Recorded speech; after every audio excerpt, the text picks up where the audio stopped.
Pessoal, nós vamos continuar a leitura do livro A Colheita, de Rick Joyner.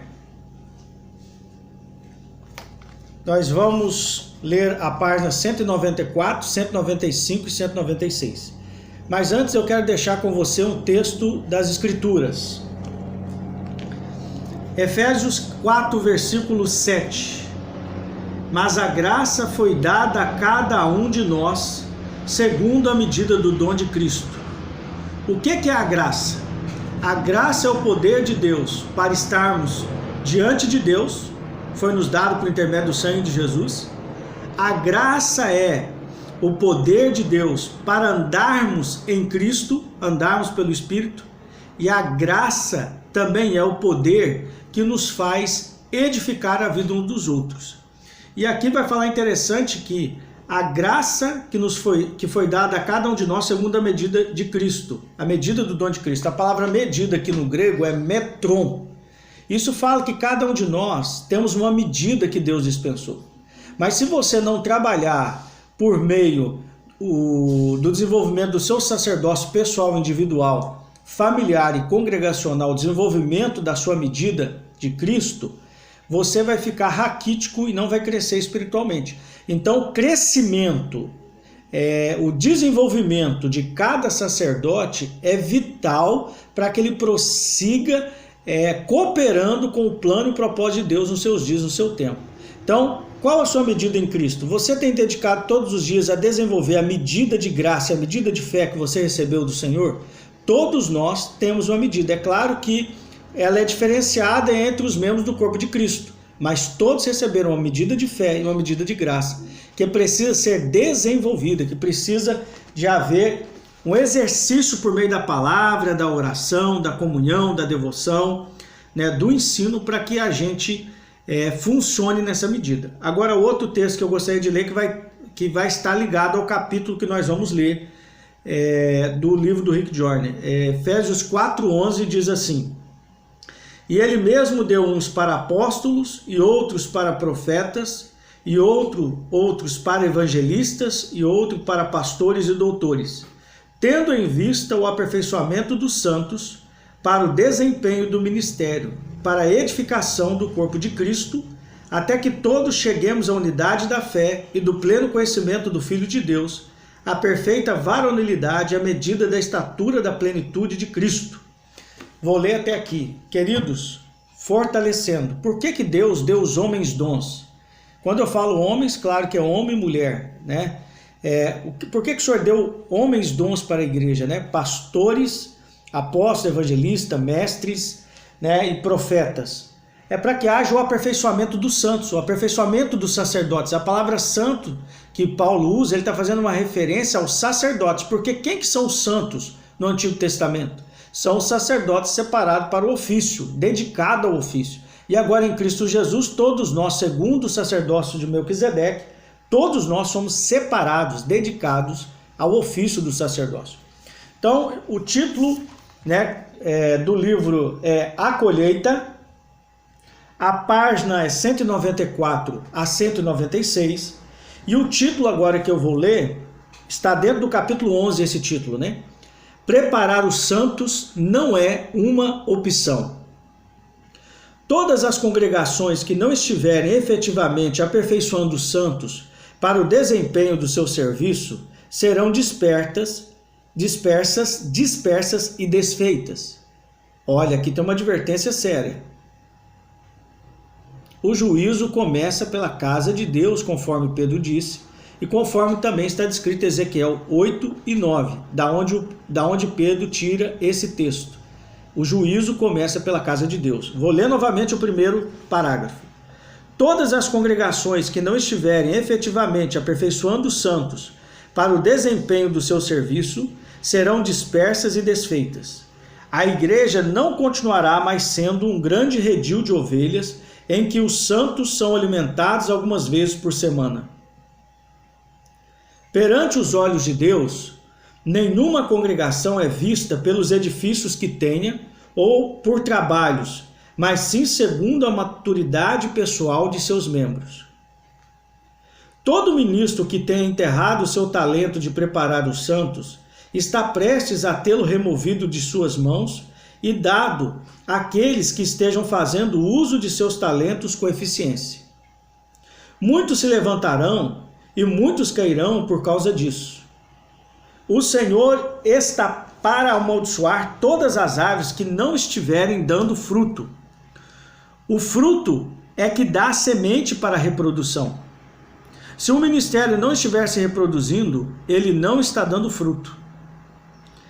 Então aqui está bem claro que o pastor treina a igreja para pastorear, que o evangelista faz e treina a igreja para a igreja queimar de amor por Jesus e levar as pessoas a queimarem por ele. Que os profetas ensinam as pessoas a profetizarem, que o apóstolo ensina as pessoas a fundamentar umas às outras, né? E que o mestre ensina o corpo de Cristo a ensinar. Então, ou seja, a igreja é edificada pela própria igreja, o corpo de Cristo é edificado pelo corpo de Cristo.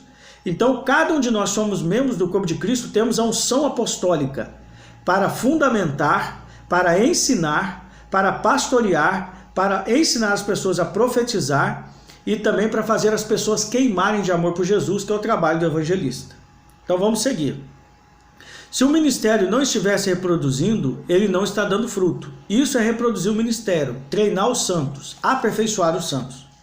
Aqueles que deixarem as pessoas ficarem excessivamente dependentes deles serão objeto de juízo. O Senhor não mais permanecerá tolerando as lideranças que estejam servindo a si mesma e auto se promovendo. A igreja em breve terá necessidade de um ministério 1000 vezes maior do que atualmente ela tem. É agora que esse ministério tem de ser preparado e aperfeiçoado para poder servir. De forma distinta das igrejas nos lares, dezenas de milhares de lares estão sendo preparados para atuarem na colheita de um outro modo.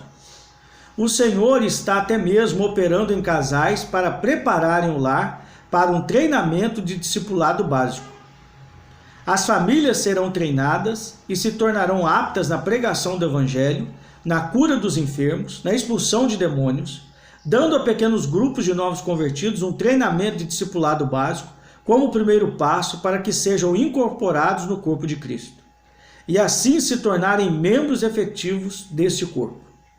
A enorme colheita que está por vir em muito excederá a capacidade de qualquer congregação poder atender às necessidades, sem a ajuda dos líderes dos grupos nos lares. Não importando se tenham tido um treinamento oficial ou uma ordenação formal, esses serão verdadeiros pastores, mestres evangelistas aos olhos do Senhor, e serão aqueles que terão o discernimento dado por ele. Aqueles que forem levados a abrir o seu lar para discipular novos crentes, devem se preparar para a colheita, estocando desde já Bíblias, estudos bíblicos básicos, fitas de ensino, etc. Queridos, ele acabou de citar fitas de ensino. Nós estamos numa época que nem mais CD e DVD está sendo usado. Agora é live, né, de YouTube, é live desses programas, é gravação, né, nas nuvens, né? Então, ou seja, não se usa mais a fita cassete nem aquela fita de vídeo.